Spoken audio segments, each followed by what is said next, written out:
ओम शांति। 28 दिसंबर 2021 साकार मुरली। मीठे बच्चे, प्रैक्टिस करो मैं आत्मा हूँ, मैं आत्मा हूँ। शरीर का भान छोड़ दो, बस शिव बाबा को याद करते करते घर जाना है। प्रश्न, शिव बाबा को किन बच्चों पर बहुत बहुत तरस पड़ता है? उत्तर, जो बच्चे अपना वैल्यूबल समय व्यर्थ गमा देते हैं, बाप का बनकर बाप की सर्विस नहीं करते, उन पर बाप को बहुत बहुत तरस पड़ता है। बाबा कहते, मेरे बच्चे बने हो तो फर्स्ट ग्रेड बनकर दिखाओ। ज्ञान रतन जो मिलते हैं उनका दान करो। गीत, तकदीर जगाकर आई हूँ। ओम शांति। जैसे बाबा ज्ञान का सागर हैं, बच्चों को भी सृष्टि के आदि मध्य अंत का ज्ञान समझाते रहते हैं और चित्रों के ऊपर भी अच्छी तरह समझाते रहते हैं। बाबा का सीढ़ी के चित्र पर सारी रात विचार चल रहा था, क्योंकि यह है सबसे अच्छे से अच्छा चित्र समझाने का और है भी भारतवासियों के लिए। शिव बाबा तो ज्ञान का सागर है, ये बाबा भी ज्ञान की उछालें लेते रहते हैं। इसको कहा जाता है विचार सागर मंथन। तुम बच्चों का बहुत थोड़ा विचार सागर मंथन चलता है। कई बच्चों का तो विचार सागर मंथन चलता ही नहीं। हर एक की बुद्धि चलनी चाहिए। सीढ़ी पर बहुत विचार चलते हैं, मूल वतन भी ऊपर में दिखाना पड़े। सीढ़ी तो है स्थूल वतन की 84 जन्मों की। ज्ञान के बगैर ये चित्र कोई बना ना सके। ज्ञान तो तुम बच्चों में ही है। सीढ़ी बनाते भी विचार सागर मंथन चलते रहना चाहिए। ये बड़ी अच्छी चीज़ है। ऊपर में मूल वतन भी जरूर चाहिए। समझाया जाता है आत्माएं मूल वतन में स्टार मिसर रहती हैं। मूल वतन के बाद है ब्रह्मा विष्णु शंकर पुरियाँ, जिसको सूक्ष्म वतन कहा जाता है। सीढ़ी में तो भारत का ही दिखाते हैं। भारत पावन था, अब पतित है।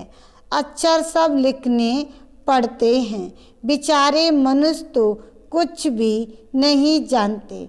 जो पूज्य थे वही पुजारी बने हैं, ये किसको भी पता नहीं है। तुम्हारे में भी नंबरवार हैं जो जानते हैं। राजधानी स्थापन हो रही है। कोई तो बहुत अच्छी रीत पुरुषार्थ करने लग पड़ते हैं। मैं आत्मा हूँ, शरीर को जैसे भूल जाते हैं और कुछ दिखाई नहीं पड़ता, क्योंकि समझाया जाता है कि तुम अपने को आत्मा समझो, शरीर का भान टूट जाए। कहते हैं ना, आप मुए मर गई दुनिया। शिव बाबा को याद करते करते अपने घर जाना है। इस अवस्था को जमाने में ही मेहनत है। सीढ़ी पर भी समझाया जाता है कि भारत में आदि सनातन देवी देवता धर्म था तो सुख शांति पवित्रता थी। अभी मनुष्य दुखी हुए हैं तो घर को याद करते हैं। कोई को भी इस सीढ़ी के चित्र पर समझाना बहुत अच्छा है। सीढ़ी के आगे जाकर बैठ जाए तो भी बुद्धि में रहे। हम भारतवासियों ने 84 जन्म लिए हैं, 84 जन्म सिद्ध करने हैं। फिर इस हिसाब से समझाया जाता है। जो आधा कल्प के बाद आते हैं उन्हों के जरूर कम जन्म होंगे। सारा दिन बुद्धि में ये ज्ञान टपकता रहे। सत्य त्रेता में संपूर्ण निर्विकारी पूज्य थे। फिर भिखारी पुजारी बने। भिखारी बनने के कारण ही अपने को हिंदू कहलाते रहते हैं और कोई ने अपना नाम नहीं बदला है, हिंदुओं ने ही बदला है। अभी तुम बच्चों को ये ज्ञान मिलता है। ज्ञान सागर बाबा तुमको नया ज्ञान दे रहे हैं। सीढ़ी के चित्र पर बहुत बच्चों को ध्यान देना है। सिर्फ कोई चित्र के सामने आकर बैठ जाए तो भी बुद्धि में सब कुछ आ जाएगा। सारी रात बुद्धि चलती रहे। 84 का चक्र कैसे समझाया जाए? आधा कल्प है रावण राज, बाद में जो आने वाले हैं वे यह ज्ञान उठाएंगे ही नहीं। सत्य त्रेता में आने वाले ही उठाएंगे। जिनको सत्य त्रेता में आना ही नहीं है वे यह ज्ञान उठाएंगे भी नहीं। अभी तो भारत की कितनी संख्या है? सत्य त्रेता में होता है एक बच्चा एक बच्ची, पिछाड़ी में थोड़ी गड़बड़ होती है, परंतु विकार की बात नहीं। रावण राज्य होता ही है द्वापर में, परंतु त्रेता में 2 कलाएं कम हो जाने से कुछ न कुछ ब्यूटी कम हो जाती है। रावण राज्य और राम राज्य को भी कोई समझते नहीं हैं। राजाई पद पाने वाले अच्छा पढ़ेंगे, शौक चाहिए कोई का कल्याण करने का, परंतु तकदीर में नहीं है तो तदबीर ही नहीं करते हैं। धारणा करते जाएं तो सर्विस पर भी बाबा भेज दे। जिनको सर्विस का शौक है वे तो दिन रात सर्विस करते हैं। सीढ़ी के राज को कोई समझ जाए तो खुशी का पारा चढ़ जाए। बाबा ज्ञान का सागर है, हम बच्चे नदियां हैं तो वह सो दिखाना है। दिन प्रतिदिन वृद्धि होती जाएगी। राजाई तो स्थापन होनी है। सीढ़ी में भी दिखाया है। सत्युग श्रेष्ठाचारी पावन भारत, वही अब पतित भ्रष्टाचारी दुर्गति को पाया हुआ भारत है। सब दुर्गति को पाए हुए हैं, तब तो बाबा आकर सद्गति करते हैं। इसमें बल कोई आत्मा अच्छी व बुरी भी होती है। रिलीजियस आदमी इतना पाप कर्म नहीं करते हैं। वैश्याएं आदि बहुत पाप कर्म करती हैं। ये है वैश्यालय, सत्युग है शिवालय। उनकी स्थापना शिव बाबा करते हैं। उनको कृष्णपुरी भी कहते हैं, परंतु स्थापना तो शिव बाबा करते हैं ना। ये सीढ़ी का चित्र भी जरूरी है, इस पर तो बहुत ध्यान देना चाहिए। सीढ़ी को देखने से सारा 84 का चक्र बुद्धि में आ जाता है, परंतु अंदर बड़ा शुद्ध होना चाहिए। शिव बाबा से योग हो तब नशा चढ़े और पदवी पा सके। ऐसे नहीं कहना चाहिए कि जो मिलेगा तकदीर में जो होगा। सर्विस का शौक रखना चाहिए। शरीर पर तो भरोसा नहीं है। आगे चलकर कैलमिटीज भी जोर से आती रहेगी, फिर खाली हाथ जाएंगे। अर्थक्वेक में लाखों मनुष्य मर पड़ते हैं, तो डर रहना चाहिए। योग की यात्रा से हम सतो प्रधान बन जाएं, फिर औरों को भी बनाना है। धन दिए धन ना घुटे, मेहनत करनी है। बाप तो समझाते रहते हैं, तुमको 21 जन्मों के लिए अपने पांव पर खड़ा रहना है। इसलिए अच्छी रीत पुरुषार्थ करते रहो। पुरुषार्थ का समय ही अभी है। दुनिया में किसको पता नहीं है कि 21 जन्मों के लिए राजाई कैसे मिलती है। तुम इस सीढ़ी पर बहुत अच्छी रीत समझा सकेंगे 84 जन्म कैसे हैं। ऊपर में लिखा हुआ भी है, शिव भगवान वाच निराकार पतित पावन ज्ञान का सागर समझा रहे हैं।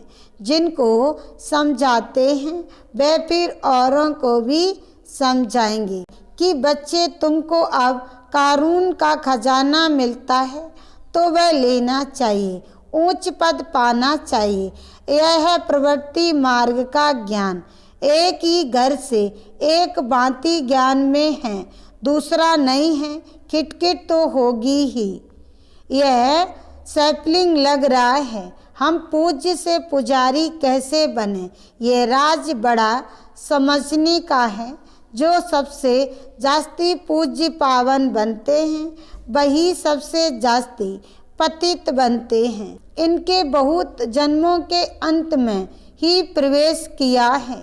सब पतित हैं ना, बाप भी समझाते हैं तो दादा भी समझाते हैं तो दादियाँ भी समझाती हैं। बहन भाइयों का धंधा ही यह है, गृहस्थ व्यवहार में रहते कमल फूल समान रहें तो तुमसे भी तीखे जा सकते हैं। जो कांटों के जंगल में रहते सर्विस करते हैं उनको फल जास्ती मिलता है। गृहस्थ व्यवहार में रहते सर्विस बहुत अच्छी करते हैं, उनको सर्विस में बड़ा मज़ा आएगा। शिव बाबा भी मदद तो करेंगे ना, कहेंगे अच्छा सर्विस छोड़कर फलानी जगह जाओ। जैसे देखो निमंत्रण मिलते हैं प्रोजेक्टर शो के लिए, 4-5 मुख्य चित्र भी ले जाओ, वहाँ सर्विस करके आओ। सर्विस के जो शौकीन होंगे कहेंगे हम जाकर समझाते हैं। वहाँ सेंटर भी खुल सकता है, निमंत्रण तो बहुत मिल सकते हैं। सर्विस वृद्धि को पाती रहेगी। बाप गायन तो करेंगे ना, यह बच्चा बहुत अच्छी सर्विस करने वाला है। कोई तो सर्विस से 3 कोस दूर भागते हैं। सर्विस का शौक रखने से मदद भी मिलती है। जितना बाप की सर्विस करेंगे उतना ताकत मिलेगी, आयु भी बढ़ेगी, खुशी का पारा चढ़ेगा, नामी ग्रामी भी होंगे। अपने कुल में पुरुषार्थ से इतना ऊंच बन सकते हो तो इतना पुरुषार्थ करना चाहिए। चलन से ही मालूम पड़ जाता है किसको सर्विस का शौक है। रात दिन अपनी कमाई का चिंतन रखना पड़े, बहुत भारी कमाई है। बाबा को भी कब कब ख्याल आता है जाकर बच्चों को रिफ्रेश करें, बहुत खुशी होगी। बाबा को तो सर्विसेबल बच्चे ही याद पड़ते हैं। अमृत वेले विचार सागर मंथन का डांस अच्छा चलता है, जिसका जो धंधा उसी में लगे रहते हैं। सवेरे में विचार सागर मंथन चलता है। बच्चों को भी पहले तो मुरली अच्छी रीत धारण करनी पड़े, रिवाइज करें, तब फिर आकर मुरली चलाएं। आगे बाबा रात को 2 बजे उठकर लिखते थे, फिर सवेरे मम्मा मुरली पढ़कर फिर चलाती थी।